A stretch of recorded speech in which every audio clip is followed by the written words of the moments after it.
Durante más de 13 horas, los padres de Bryce Laspisa supieron exactamente dónde estaba su hijo. Hablaron con él. Lo escucharon. Incluso otras personas lo vieron con vida. Aún así, Bryce desapareció. No en un lugar remoto. No sin dejar rastro. Desapareció mientras todos creían que estaba a salvo. Agosto de 2013. Bryce Laspisa tenía 19 años. Era estudiante universitario en California y acababa de terminar su primer año lejos de casa. No tenía antecedentes criminales. No tenía problemas económicos. No había denuncias previas, ni señales claras de que quisiera desaparecer. Sus padres lo describían como un joven tranquilo, reservado y muy cercano a su familia. Pero aquel verano, algo empezó a cambiar. Amigos cercanos notaron que Bryce dormía poco. Estaba más irritable, más distante, consumía alcohol con más frecuencia y había empezado a usar estimulantes para mantenerse despierto. Nada de eso parecía, por sí solo, una emergencia. Pero el conjunto preocupaba. Bryce también había regalado algunas de sus pertenencias personales, sin dar explicaciones claras. Cuando le preguntaban si todo estaba bien, respondía lo mismo. Sí, estoy bien. El 30 de agosto de 2013, Bryce decidió conducir desde su universidad hasta la casa de sus padres. El viaje era largo, pero completamente conocido para él. Salió por la mañana. Les dijo que llegaría esa misma noche. Horas después, Bryce seguía sin aparecer. Y lo más extraño no era que se hubiera retrasado, sino que, según su ubicación, no estaba avanzando. Mientras las horas pasaban, el coche de Bryce permanecía en la misma zona. No estaba en un hotel. No estaba en casa de un amigo.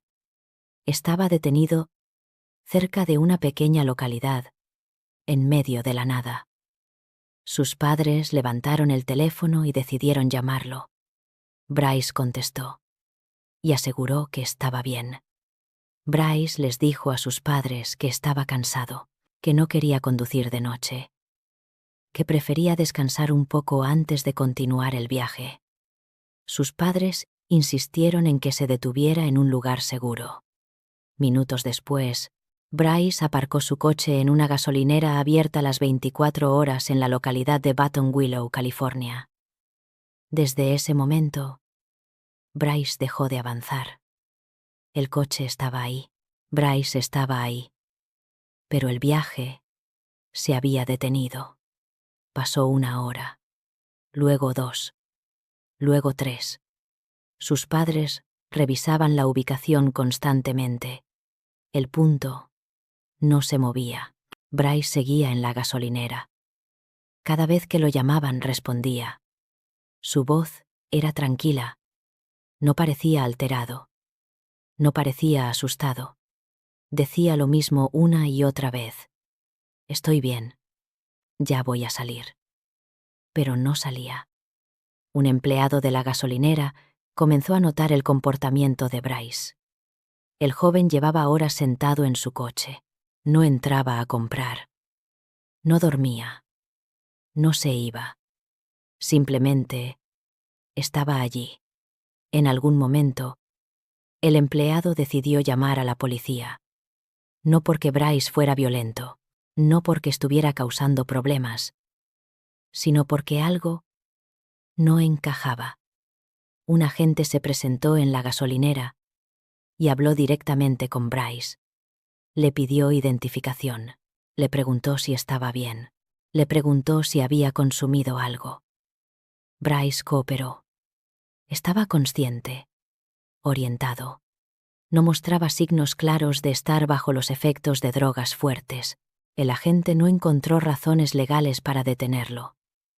Pero hizo algo importante.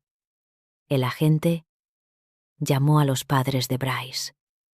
Les dijo exactamente dónde estaba su hijo. Les explicó la situación. Les dijo que Bryce estaba vivo y que parecía estar bien. Los padres se sintieron aliviados. Finalmente, alguien más lo había visto. El agente les hizo una recomendación clara. Vengan a buscarlo. Pero los padres estaban a horas de distancia. Y aquí ocurre el primer gran error. El agente permitió que Bryce se marchara por su cuenta. No lo retuvo. No pidió que se quedara esperando. No lo acompañó a un lugar seguro. Bryce volvió a su coche. Dijo que ahora sí iba a conducir hacia casa. El agente se fue. Bryce volvió a estar solo. Minutos después, los padres revisaron la ubicación. Bryce ya no estaba en la gasolinera. Sintieron alivio. Por fin, el viaje continuaba. Pero lo que no sabían era que Bryce no estaba yendo hacia casa. Estaba dirigiéndose a un lugar completamente distinto. Minutos después de que el agente se marchara, la ubicación de Bryce cambió. Sus padres lo vieron en el mapa. El coche estaba en movimiento. Por primera vez en horas, Bryce parecía estar avanzando. Pensaron que finalmente estaba conduciendo hacia casa. Pero algo no cuadraba. La ruta no era la correcta. Bryce no estaba tomando el camino más lógico. De hecho, se estaba alejando. Sus padres volvieron a llamarlo. Bryce contestó. Su voz seguía siendo calmada. Demasiado calmada. Les dijo que estaba conduciendo, que todo estaba bien, que no se preocuparan. Cuando le preguntaron por qué no iba por la ruta habitual, Bryce no dio una explicación clara. Solo repetía: estoy bien. Confiad en mí. Las llamadas continuaron durante horas. En total, durante más de 13 horas, Bryce habló con sus padres. 13 horas, en las que nunca dejó de responder. 13 horas, en las que nunca pidió ayuda. 13 horas, en las que nunca explicó realmente qué estaba haciendo. Cada vez que sus padres le pedían que se detuviera, Bryce decía que lo haría. Pero no se detenía. Seguía conduciendo, sin rumbo claro. En algún momento de la madrugada, el coche de Bryce llegó a una zona montañosa y remota. No era una carretera principal. No era un lugar de paso. Era una zona oscura, con barrancos y caminos irregulares. Sus padres, al ver la ubicación, sintieron miedo por primera vez. Le pidieron que se detuviera inmediatamente. Bryce dijo que sí, pero no lo hizo. En la última llamada registrada, Bryce volvió a asegurar que estaba bien. Dijo que estaba cansado, que necesitaba descansar un poco. Sus padres le pidieron que se quedara en el coche y esperara a que amaneciera. Bryce respondió con una frase corta: lo prometo. Esa fue la última vez que hablaron con él. Después de esa llamada, el teléfono de Bryce dejó de responder. No se apagó inmediatamente. Simplemente dejó de contestar. Sus padres intentaron llamar una y otra vez, sin respuesta. La ubicación dejó de actualizarse. El coche ya no se movía. Algo había ocurrido. Horas más tarde, las autoridades encontraron el coche de Bryce. Estaba al fondo de un barranco. El impacto había sido violento. Pero cuando miraron dentro del vehículo, Bryce no estaba allí. Horas después de que se perdiera el contacto, las autoridades localizaron el vehículo de Bryce. El coche había salido de la carretera y había caído por un barranco en una zona montañosa cercana al lago Castaic. El impacto fue violento. El frontal estaba destrozado, las ventanas rotas. El vehículo había dado varias vueltas antes de detenerse.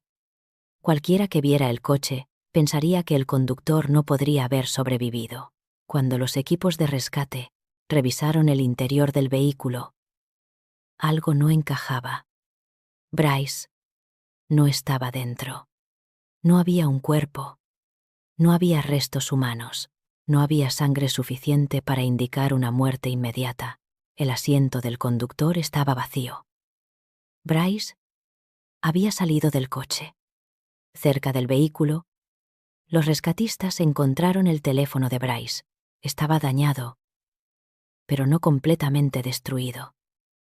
También encontraron algunas de sus pertenencias personales, pero no había huellas claras que indicaran hacia dónde se había ido. No había un rastro definido. No había un camino lógico. Era como si Bryce se hubiera levantado y se hubiera alejado sin dejar rastro. Se organizaron operativos de búsqueda durante días, luego semanas. Helicópteros, drones, voluntarios recorriendo la zona a pie. El terreno era complicado. Barrancos, vegetación densa, zonas de difícil acceso. Aún así, no encontraron nada, ni restos, ni ropa, ni señales claras de supervivencia ni de fallecimiento. ¿Por qué Bryce condujo durante horas sin rumbo claro? ¿Por qué no se detuvo cuando tuvo múltiples oportunidades? ¿Por qué, después del accidente, salió del coche y nunca volvió a ser visto? Nadie pudo responder esas preguntas con certeza. Bryce Laspisa desapareció en 2013. Fue visto, fue escuchado, fue localizado. No fue un caso de desaparición inmediata. Fue un proceso largo, lento y lleno de advertencias que nadie logró detener. Hoy, más de una década después, el coche sigue siendo real. Las llamadas están registradas. Los informes existen. Pero Bryce nunca regresó. Bryce Laspisa fue visto. Fue escuchado. Fue localizado durante horas. No desapareció de repente. Desapareció mientras todos sabían exactamente dónde estaba.